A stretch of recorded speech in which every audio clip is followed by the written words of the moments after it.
八月桂花遍地开，野火美丽枝树呀树起来。咱们有节看呀，咱们有节看呀，光辉灿烂闪出新世界。红军队伍真威风，百战百胜最英勇。火车大会战呀，大炮罗车运呀，奔飞呀向飞大美国。I do not want to eat bad food from China, so let's be tougher on China going forward. I don't think anybody seriously believes I'm going to be influenced by a lobbyist or a particular interest group. Now, the idea that somehow a contribution is going to influence you, I just ask you to look at my record.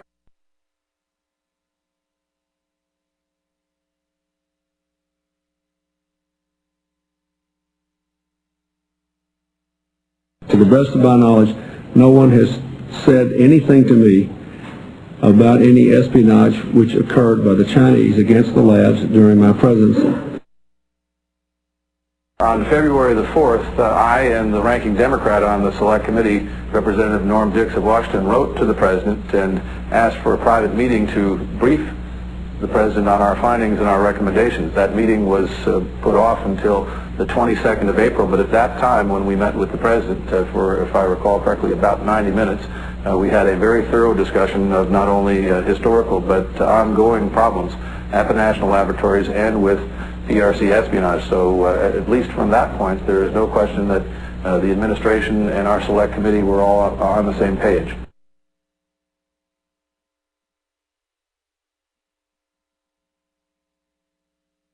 Unlike President Clinton, some of us on the other side of the aisle are prepared to accept some accountability. We know the spying took place as far back as the 80s, maybe even back into the late 70s. But the issue here is not when it started. It's what we did about it when we found out. And that's my concern. It depends upon what the meaning of the word is. Yeah. If is means is and never has been, that's one thing. If it means there is none, that was a completely true statement. We need to find out how far up it goes. I mean, I don't want any more of these explanations. It depends on what is. This is the national security of the United States, and we're not going to accept this gobbledygook and double talk. The Chinese have obtained damaging information. They know I always visit the White House with my Chinese business friend. And I talk to the DNC, I talk to the people in the White House. More access I can get, more business I can make, more money I can donate to the DNC. The PRC tried to influence our policy and politics by covert campaign contribution. I am convinced there has been Chinese nuclear espionage at our laboratories. I can assure you, we have never stolen any so-called high-tech from the United States. China has been conducting a very aggressive espionage of our most vital secrets. If all that were proven true, I think that would be a very serious offense. That is not going to be proven true. I think soon it'll be clear to the American people that this is potentially the greatest failure of American intelligence in our history. It is an extraordinary lapse of judgment in the highest levels of law enforcement with consequences for a full generation.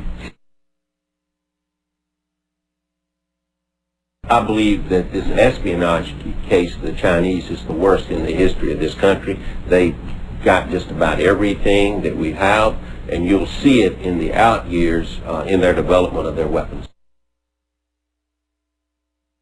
My fellow Americans, I stand before you tonight to report that the state of our union is strong. I think the potential is on a magnitude equal to the Rosenberg-Fuchs compromise of the Manhattan Project information. So I conclude in my personal view that the potential damage is very significant. With all respect, I reject, if you don't appreciate the way that I present it, I can understand, I mean, I'll accept that, but I want to make it very clear that I would just restate those, and I would be glad. I won't take the chance at this time. I will on the floor of the United States Senate to take as much time as necessary, and it may take some time.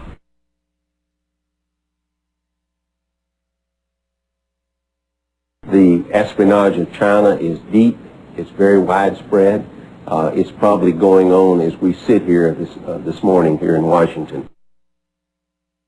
I think the failures of judgment by the Attorney General of the United States are inexplicable. I do not know how she could explain the failures to provide this wiretap, despite overwhelming evidence that there was probable cause and that the national security was being compromised. But there was never a quid pro quo between our government and China. We unfortunately live in a system where the ambassadorship can be bought and stay at the White House can cost as little as $50,000, or access to our president or a presidential candidate can be had if you are famous in Hollywood.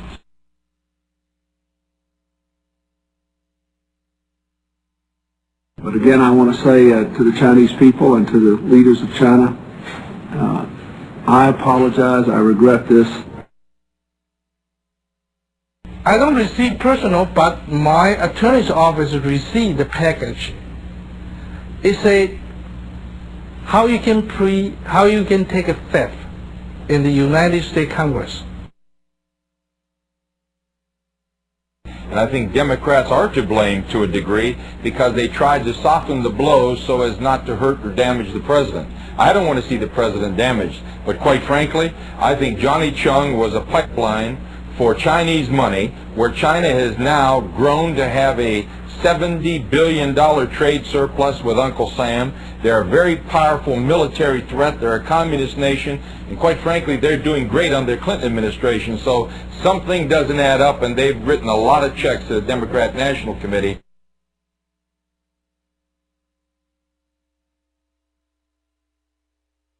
He said to me, I like your president very much. We would like to see him re-elect.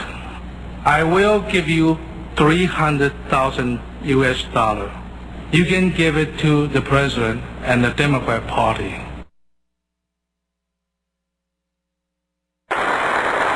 President Bush, your closing statement, sir. 3 weeks from now, two weeks from tomorrow, America goes to the polls, and you're going to have to decide who you want to lead this country. On foreign affairs, some think it's irrelevant.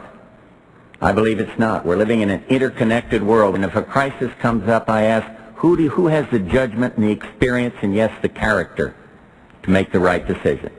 And lastly, the other night on character, Governor Clinton said it's not the character of the president, but the character of the presidency. I couldn't disagree more. Horace Greeley said the only thing that endures is character. And I think it was Justice Black who talked about great nations like great men must keep their word.